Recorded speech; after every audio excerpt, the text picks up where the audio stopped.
Hey everyone!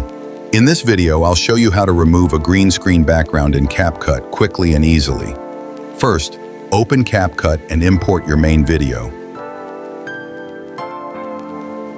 Drag it onto the first timeline. Next, drag your green screen video on top of it.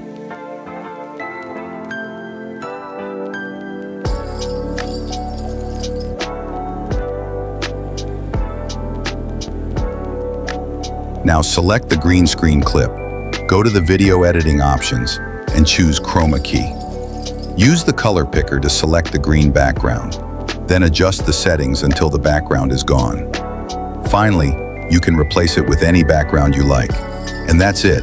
You've removed the green screen background in CapCut. If you found this helpful, make sure to like, share, and subscribe for more editing tips.